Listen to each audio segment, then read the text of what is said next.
उस महिला के साथ बलात्कार हुआ, उसका विरोध होना चाहिए था, पब्लिक को जाना चाहिए था। लेकिन जो पब्लिक वहां व्यवहार कर रही थी वो कतई नहीं था, वो कोई आंदोलन, कोई क्रांति नहीं थी, वो वही असुरक्षा और उस असुरक्षा से जन्मी हुई आक्रामकता थी और कुछ भी। विचित्र बात थी, आपने, अगर आप में से कुछ लोग वहां गए होंगे तो आपने देखा होगा, कंटिन्यू वहां पर सरकार के खिलाफ बोलते और चिल्लाते समय, पुलिस के खिलाफ बोलते और चिल्लाते समय, या उन बलात्कारियों के खिलाफ बोलते और चिल्लाते समय लोग लिटरली गालियां दे रहे थे मां बहन की। महिला, पुरुष तो पुरुष, महिलाएं भी गालियां दे रही थी। और आपको एक बात जान करके मजा भी आएगा और अफसोस भी होगा कि हिंदुस्तान में उर्दू अदब से हमें बहुत कुछ मिला है। महबूब, सलाम, इस तरह के खूबसूरत लफ्ज मिले हैं, लेकिन अफसोसनाक तरीके से हमको सारी गंदी गालियां जो स्त्रियों को संबोधित करके दी जाती हैं सब उर्दू संस्कृति से निकल करके आ रहा है। ये अजीब बात है। और मजेदार बात है कि हम लोग चाहे कितने बड़े हिंदूवादी बनने की कोशिश करें, गाली हमेशा उर्दू में ही देते हैं, सिलेक्टेड होती है वो गाली, और वो सारी गालियां स्त्रियों को सामने रखती। इवन आप साले बोल रहे हो किसी को, वहां पर भी एक स्त्री को संबोधित किया जा रहा है और एक स्त्री के साथ अपमानजनक व्याख्याएं जोड़ी जा रही। इसको याद रखना, तुम अगर किसी को साले भी बोलते हो तो तुम मानसिक रूप से उतने ही घृणित व्यक्ति हो जितना घृणित वो व्यक्ति था जो वहां बलात्कार कर रहा था। ध्यान रखना, इसका अर्थ है कि तुम्हारे अंदर स्त्री जाति के प्रति सम्मान नहीं जन्मा है। ये तुम सबके लिए मैंने छोड़ दिया, मैं किसी का हाथ नहीं उठा रहा हूं कौन कौन गालियां देता है, लेकिन ये तुम्हारा अपना आकलन होगा। ये मत समझना कि तुम्हारा गाली दे, ये तो सामान्य सी बात है, हम तो इसलिए गाली दे देते क्योंकि गाली दी जाती नहीं, ये तुम्हारा चरित्र है। और मैंने क्या कहा, वहां पे मजेदार बात ये थी कि पुरुष तो पुरुष, महिलाएं भी गाली दे रही थी, और वो भी वही जो पुरुष देते हैं।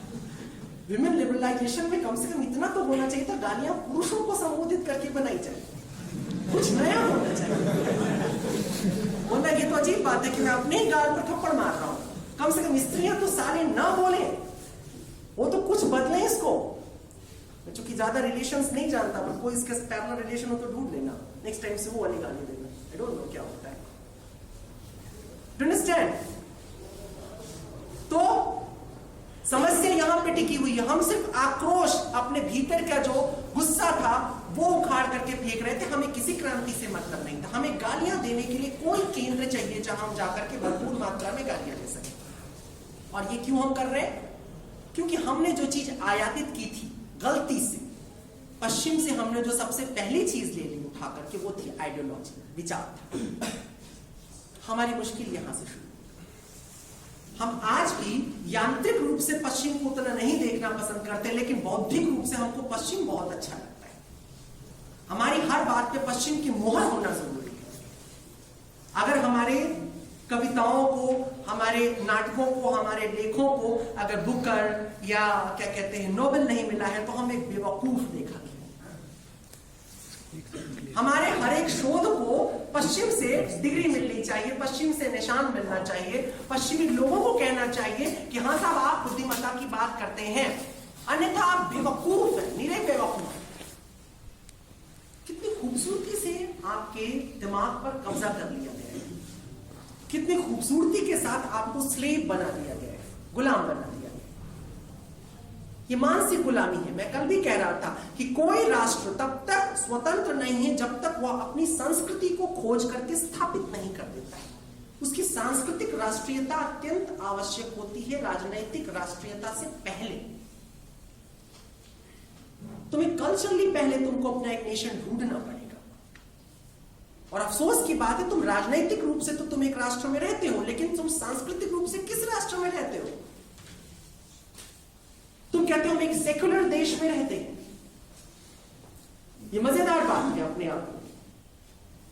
और जब तुम सेक्युलरिज्म को खोजने के लिए निकलते हो जमीन के ऊपर, तो बहुत मुश्किल होती है। तुम पहले व्यक्ति होते हो खुद जो सेक्युलर नहीं हो। अजीब बात है। चाहे वो हिंदूवादी हो, चाहे वो कोई मुस्लिम हो, सबकी मैं बात कर रहा हूं। मैं कह रहा हूं मैं सेक्युलर हूं, लेकिन मैं सेक्युलर नहीं हूं। मैं एक सर्टेन आइडियोलॉजी के प्रति अपना एक डिवोशन रखता हूं। वो लोग जो कहते हैं हम सेक्युलर हैं क्योंकि हम एथिस्ट हैं, हम नास्तिक हैं, हम ईश्वर में बिलीव ही नहीं करते हैं। बात है कि अगर मैं ईश्वर की परिभाषा जानता हूं तो एथिज्म भी एक इज्म होता है, फिर तुम सेक्युलर नहीं रह गए हो। तुम्हारा सारा फोर्स इस चीज पर है कि ईश्वर नहीं है। जैसे मैंने कहा कि पेरियार की समाधि के नीचे लिखा हुआ है ईश्वर नहीं है, ईश्वर नहीं है, ईश्वर नहीं है। बड़ी मजेदार बात है। मुझे वो लाइन पढ़ने के बाद हंसी आई, मुझे बाइबल की याद आई कि बाइबल में जब उसको पिलातुस बुला करके ईसा से कहता है कि तुम कह दो कि तुम ईश्वर के पुत्र नहीं हो, तुम ईश्वर के पुत्र नहीं हो, तुम ईश्वर के पुत्र नहीं हो, तो ईसा मुस्कुरा कहता है ये तो तुम कह रहे हो। इट मींस तुम इसे एडमिट कर रहे हो, स्वीकार कर रहे हो कि मैं ईश्वर का पुत्र हूं। तो जो व्यक्ति कहता है ईश्वर नहीं है, तुम समझना कि उसके मन में ईश्वर कितने गहरे तक धंसा हुआ है। नास्तिक होना बहुत आवश्यक है। मुझे तो कोई शौक नहीं कि मैं सड़क पे चिल्लाता फिरूं कि ईश्वर है कि नहीं। यार तुमको है तो नहीं है, तो है, नहीं है तो नहीं। तुम्हारा इंटरेस्ट है, लेकिन उनको बहुत चिंता है ईश्वर को मिटाने की। जब नहीं है तो आराम से रहो, खाओ पियो ऐश करो, क्यों इसके खिलाफ तुम 20-20 आर्टिकल लिखते हो सुबह से रात तक जाग करके। इतना खून जला रहा ही नहीं यार, बिना वजह की चीज पर समय खपा रहे हो।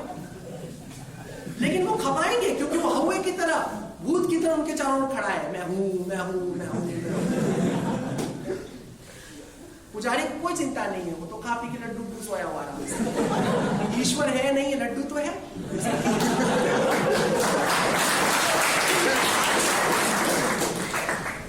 लेकिन एथिस्ट के लिए बड़ी भारी प्रॉब्लम है, उसको ईश्वर को मिटाना है, उसको जिद है ईश्वर को मिटाना। नीत्शे ने कहा कि ईश्वर मर चुका है। पूरा पूरा पूरा यूरोप हिल गया, ईश्वर मर गया। पोप परेशान हो गया, उसके खिलाफ फतवे आने लगे, क्योंकि पोप को पता ही नहीं था ईश्वर का घर, पूछ नहीं सकता था फोन करके कि मरे हो कि जिंदा हो। नीत्शे ने कह दिया, कंफ्यूज हो गया, पोप मर गया। मे बी तो नीत्शे को मारो, तो सारी दुनिया नीत्शे के खिलाफ हो गई। लेकिन नीत्शे पश्चिम में बहुत बड़ा काम कर गया। वो पश्चिम के अंदर एक रेवोल्यूशन खड़ा करके गया। ईश्वर मरा नहीं मरा अलग इशू था, लेकिन वो जो चर्च का जो जंजाल था वो टूटने लगा। नीत्शे ने एक बहुत बड़ा काम किया, पूरी दुनिया को एक बार तार्किक होने की जगह दे दी, तर्क करने का स्थान दे दिया। क्योंकि उसने कहा था कि मैं ईश्वर को क्रॉस कर सकता हूं। मनुष्य में वो क्षमता है कि वो ईश्वर को पार करके महामानव बन जाए, सुपरमैन बन जाए। पश्चिम को बहुत अच्छा लगा। उधर हनुमान जी थे नहीं, कंफ्यूजन था, अच्छा लगा। लेकिन सुपरमैन के लिए सारा वेस्ट दौड़ पड़ा सुपरमैन बनने के लिए, नीत्शे के पीछे हो लिया। क्यों? क्योंकि केंद्र में वही मृत्यु है, मृत्यु से भय था। अब तो ईश्वर मर चुका था, मुश्किल थी, अब अपने को बचाना है, अपने को जिलाना है, लड़ाई शुरू हो गई। लेकिन मजेदार बात सोचो, नीत्शे का हश्र क्या होता है? नीत्शे पागल हो जाता है, सुसाइड कर लेता है। ईश्वर को नहीं मार पाता है लेकिन खुद को मार देता है। प्रॉब्लम क्या थी नीत्शे की? नीत्शे के लिए तुम समझना, नीत्शे की समस्या को समझना। नीत्शे अगर भारतीय होता या उसके बाद वो भारत चला आया होता तो निश्चित रूप से बच जाता और शायद महामंडलेश्वर बन जाता, कुंभ में नहा रहा होता। लेकिन वो ऐसा नहीं कर सका, वो वेस्ट में था और फंस गया। क्योंकि ईश्वर को मार देने के बाद जन्नत भी खत्म हो गई, कयामत का दिन भी खत्म हो गया, सब कुछ खत्म हो गया। तो नीत्शे कंफ्यूज हो गया कि फिर है क्या? तुमने कभी सोचा है, अचानक तुम कभी सब रात में बेड पे लेट जाओ, आंखें बंद कर लो और तुम सोचो कि तुम्हें भगवान ने 2 पर दे दिए और एथिस्ट हो तो सोचो तुम्हारे पर खुद निकल आए, ठीक है, और तुम उड़ गए हो ऊपर की तरफ,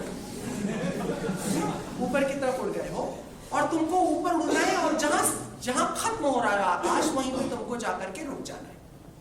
कभी ये प्रयोग करना, 20 मिनट में तुम पागल होने के कागार तक पहुंच जाओ, लिटरली पहुंच जाओ। होगा कि नहीं होगा? है ना? एक छत फिर और छत फिर और छत फिर और छत। गालिब कहता था अर्श के उधर होता काश के मकान, आसमान की उस तरफ काश मेरा मकान होता। परेशान हो गया था वो, नीत्शे भी परेशान हो गया क्योंकि ईश्वर एक शेल्टर है, एक छत है जहां तुम जाके रुक जाते हो। अच्छा भगवान, बाकी वो जानता है। अब वो हट गया, अब मुझे जानना है, नीत्शे नहीं जान पाए। वेस्ट ने वो कंफ्यूजन उठाई और उसे ईस्ट की तरफ फेंक दिया। अब हम भी वैसे ही हैं। हमारे साथ भी वही घटना दुर्घटना घट चुकी है। हम भी अब यही कह रहे हैं, ईश्वर है नहीं है, क्योंकि हम बहुत जड़ों तक सींचे गए होते, ईश्वर है और हमारा ईश्वर मारा भी नहीं जा सकता क्योंकि वो पैदा नहीं हुआ है। हाँ, हमारे यहाँ भी एक व्यक्ति हुआ, ओशो रजनीश। जब वो अमेरिका में पहुंचा तो उसको बहुत सारी वो करने की आदत, कौतूहल करने की आदत थी। तो उस कौतूहल में उसने एक नया कौतूहल किया। उसने कहा कि नीटशे ने कहा था ईश्वर मर गया, पर उसने नहीं बताया था वो मरा कैसे। तो मैं बताता हूं कि ईश्वर का मर्डर हुआ था और उसका मर्डर मैंने किया। और अमेरिका के अंदर तमाम अमेरिकन उसे भगवान कहने लगे। वाओ, जिसने गॉड को मारा है वही गॉड होगा। मजेदार बात है ये, अजीब दुनिया है। एक व्यक्ति कहता है मर गया, बगैर शोध किए ईश्वर पर कहता है ईश्वर मर गया। ईश्वर को जन्मा नहीं है नीटशे ने, लेकिन मार देने का दावा करता है। ईश्वर को देखा नहीं है नीटशे ने, लेकिन मार देने का दावा करता है। और दुनिया के तमाम लोग बिलीव कर लेते हैं। रजनीश को ईश्वर पर विश्वास नहीं है, वो जैनी है, उसकी सारी फिलॉसफी जैन फिलॉसफी है। उसके लिए बहुत आसान था ईश्वर की हत्या कर देना, बहुत आसान था, क्योंकि वो जिस संस्कार में पैदा हुआ था वहां ईश्वर कभी पैदा ही नहीं हुआ। आपको पता है ना, जैन दर्शन नास्तिक दर्शन है, वो ईश्वर में विश्वास नहीं करता। तो उसके लिए बहुत आसान था ईश्वर को मार देना। उसने कहा मैंने हत्या कर दी। उसने जन्मजात मार रखा था ईश्वर को। लेकिन लोगों को लगता है बड़ा रेबलिश काम करके गया वो। नहीं, ऐसा कुछ नहीं था। रेबलिश काम हकीकत में नीटशे ने किया था, इसमें कोई दो राय नहीं है कि मैं उसे दुनिया के महान रेवोल्यूशनरी लोगों में गिनूंगा। लेकिन समस्या याद रखो कि नीटशे ने क्यों मारा और किस ईश्वर को मारा। उसने कतई भारतीय ईश्वर को नहीं मारा, क्योंकि वो भारतीय ईश्वर को नहीं जानता था। और जहां से वो जानता था वहां के ईश्वर को स्थापित वो पश्चिम में नहीं कर सकता था। वो महाभारत को पढ़ता था रोज, उसकी फेवरेट किताब थी महाभारत। वो कहता दुनिया के सारे शास्त्रों को फेंक दो समुद्र में, एक महाभारत को सुरक्षित करो बस। बहुत से लोगों को खराब लगे, मैंने कल भी कहा था कि महाभारत लोग अपने घरों में नहीं रखना चाहते। जिस जमाने में महाभारत सीरियल आया था तो मेरे यहाँ एक बड़े बूढ़े बाबा जी पूजा करने आते थे, पुजारी, तो कभी महाभारत नहीं देखते। तो मैंने उनको कहा बाबा जी आप देखते क्यों, रामायण तो बड़े चाव से देखते थे, महाभारत क्यों? उन्होंने कहा नहीं, महाभारत का मतलब युद्ध होगा और देखना विनाश होगा इस देश के अंदर। और ये इत्तेफाक देखो, कोइंसिडेंट उसी वक्त तो बाबरी मस्जिद वाली दुर्घटना घटी। और बाबा जी ने कहा देखा अगर टीवी पर ये नहीं आ रहा होता तो वहां वो नहीं होता। तो एक्चुअली बाबरी मस्जिद को डिमोलिश करने का जो एक्यूज्ड है वो बी.आर. चोपड़ा है, ठीक है, उसे पकड़ना चाहिए। उसने महाभारत चला करके सारा गड़बड़ कर दिया था। लेकिन हकीकत ये नहीं है। हकीकत ये है कि महाभारत से हम आंख चुराते हैं, क्योंकि महाभारत हमारी सच्चाई है, हमारी हकीकत है। और महाभारत का ईश्वर बड़ा अजीब है। उसका ईश्वर कौन है? महाभारत का कृष्ण है।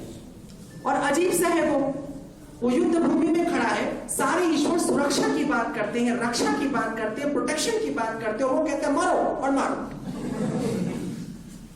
अजीब बात है। ईश्वर तो प्राण दे देता है, वो तो सूली पे चढ़ जाता है। ये कैसा ईश्वर है? ईश्वर कहता है बुद्ध होता है ईश्वर ना। वो कहता है कि तुम्हारे कोई गर्दन भी काट दे तो तुम उसे कहो कल्याण। ईसा मसीह कहता है इन्हें माफ करने नहीं जानते। कितने सुंदर हैं ये दोनों ईश्वर।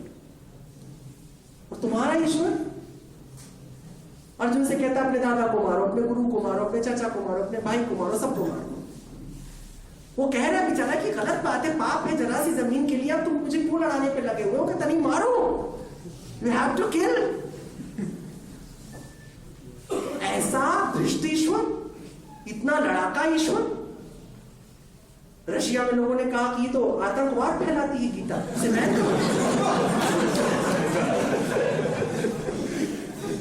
क्योंकि इसका ईश्वर तो लड़ने, मारने, मरने की रोज रोज सुना रहा है, सबको चेतावनी दे रहा है मारो मारो मारो मारो। अब सोचना पड़ेगा कि क्या गीता के प्रकाशित होने के बाद पूरी दुनिया में